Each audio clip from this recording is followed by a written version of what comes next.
Abaturano bajagwe itaka ryombekerwa hirwariro rya gavumenti eryaguzibwe private investor rekaguzibwa batabeburizeho n'umuntu runakeshanga kumukureba aha no kugira ngo itaka rya Hire Center 3 Rwimi Town Council chairperson wa Rwimi Town Council hamwe na cabinet ye ninga ba members ba councillors bagerizo kurangwa itaka bariguza Centenary Bank kabikazi beshweka cha Rwimi na community yona twino kwetombwitwa habo kuzakushanga bukushesha tukashanga twine amabare gakoreka protsi 3 mu town council ya Rwimi. Orva barunji kabyanga omwaha babire nibekarakasa nashobora ku irwariro rukozere kintu cyamani omukuyamba hamagara gabo kandi nanebizibu hebarabugane ryamara kwihwaho nabani nsaba government etuyambe ebanze yemereza bana barkwenda kutunda habwabo akwatikira kintu cy'abantu kandi ni nsaba tuletere kitongole cya ICC batu sobora akwa Rwimi byaitu byafwa bingi protsi 3 ningi 2 akuba plan rero kandi protsi 3 nituza kuba tukino mwanya bwo kuteka meri rwariro Hire Center 4 twente Rwanda municipality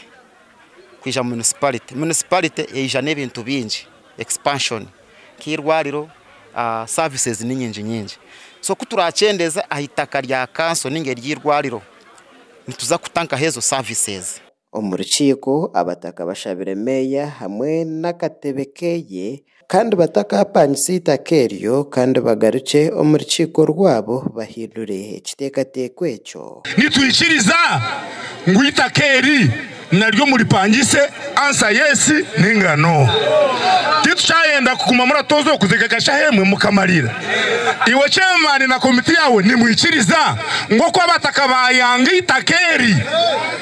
mukagaruka yo mukagamba ngo bataka bakagamba banka ninunji konkani tuza kugirondoro gundi mwanya gutari gwa hanuye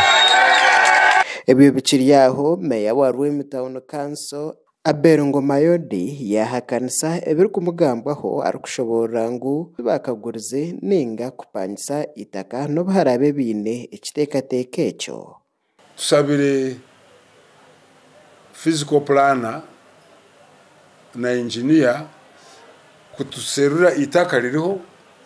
bariserura itaka ririho actually protsi 3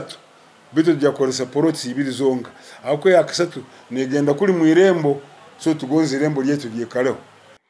Ngoma yondi nayo jarashobora ku ekiteekateeko cyo kupanyisa itaka Hire Centenary Bank kikarabwaho aba council nukweba base kuretaho entunguka omucyanga cyabo twagamba ati protsi ni 3 emu negenda kimuhageti twagambe je tugenda kugikwata rujya kwikararira irembo betu bateka enkondo koleka ngo nayo proti so executive ekintu yakibayinga agamba ogo mugisa gwa man because government always talking about private partnership na government abataka bashabire government okutaho munshongeji bakemereza okuguza dengo kupanyisa itaka roho irwariro ryabo itaka rya rukoro government ni itaka ry'abantu titaka ry'umuntu kusitamo chairman rizoba na council yawe mukaguza nituchangira kimwe kandi shaba ministry etuyambi yakoro government nkanyo noho nazalira abana bange bonanye n'abana bana ekindi nkatungaho mukamwana wange yazara omwana akaba nayenda kuba mulema shonkirwaro ndikanyamba na leto omwana ogu bamukebera bakora kintu hati omwana wange muomezi makuraga gashakwa Justin Nyakasiki omuri Bunyangabo wangire arozira abantu 10 buri cyaro ngo bisaba mu supporting